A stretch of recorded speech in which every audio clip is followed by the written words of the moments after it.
Kara. The second day. The 2 lines of the pregnancy test stare up at me, confirming that I am, in fact, pregnant. Well, this certainly complicates things. Shit. If I wasn't such an emotional nervous wreck right now, I'd almost want to laugh at the irony. The entirety of Pack DarkWood wants nothing more than for the infamously single Alpha King Alaric to produce an heir. And now he has one. But this baby isn't exactly an heir. I'm carrying the king's bastard. Just like me when I was a pup, this baby is destined to be unwanted. My hand absent-mindedly catches my belly with a soft stroke, as my eyes find the old photograph of my grandmother on the table. My grandmother and me didn't share any blood, but she was the closest thing to family I've ever known. She was the cook at the pack house where I lived as an orphan. And she cared for me as if I was her own. I can hear her soft, raspy voice in my memory. Oh, Kara, borrowing money from the king again? I told you I'm old. Don't you spend your money on doctors trying to fix my condition. You worry about yourself now, you hear? I remember trying to hold back my tears as I looked upon her soft and wrinkly face. Grandma, don't say things like that. You're my family.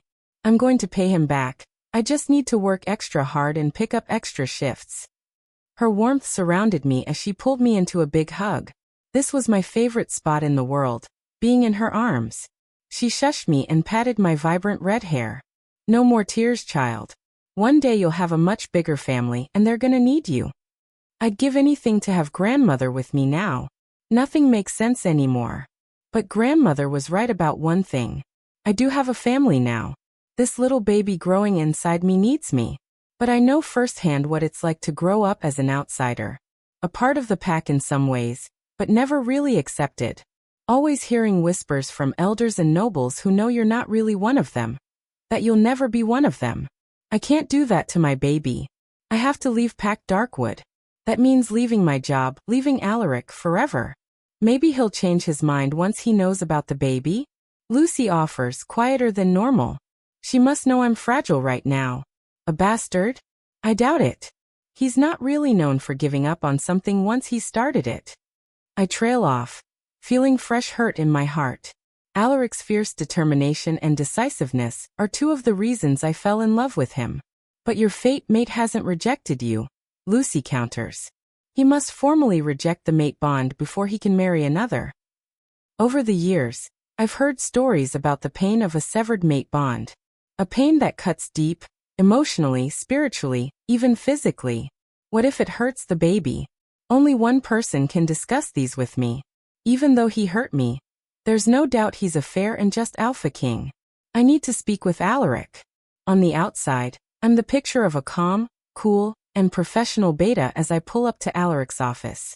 On the inside, well, I can't think about that right now. I walk into the Alpha King's office to see Lilia sitting on the sofa at the side of the room.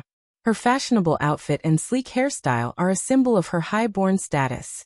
If it was anyone else, I'd have to admit that the 2 of them make a very handsome couple.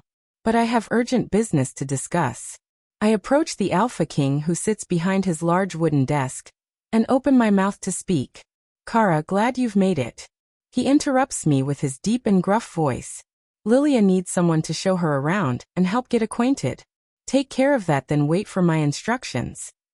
My mouth is still open, this time more in shock. Lilia smiles at me triumphantly, a glint of something like mischief in her eye. By the time Alaric looks back to her, it's gone, and she looks perfectly friendly. I almost want to refuse the order, but I know better than to push my luck after disobeying him after the proposal. I'll just have to make time to speak with him privately later. I can do this.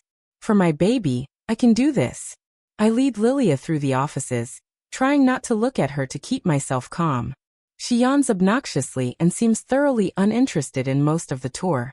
And this is my office.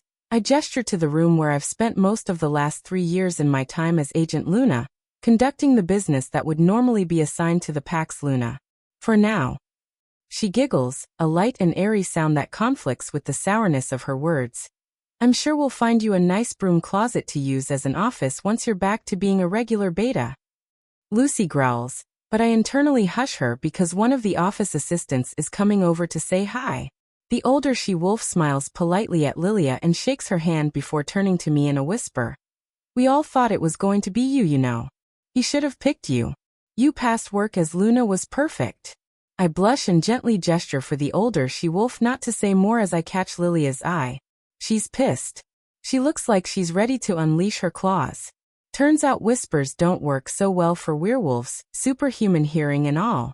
Unfortunately, it's more of the same as Lilia and I encounter more office staff. Almost everyone tries to offer me a kind word of consolation as we pass by. Lilia looks like she's about to explode. One of the secretaries finds us in a conference room and says under her breath to me, "You were such a good Luna candidate." That's the last straw. She's not a Luna. She has never been a Luna, and she will never be a Luna. So shut up, you bitch. Lilia's gone mad with rage, her shrill voice bouncing off the walls in a most unsettling way. Lucy snarls, gearing up for a fight. I'm willing my brain to come up with a way out of this that doesn't include potential harm to my baby.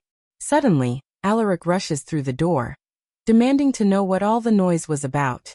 In an instant, Lilia's face transforms from terrible anger to a pathetic sob. She points a long and pointed finger at me.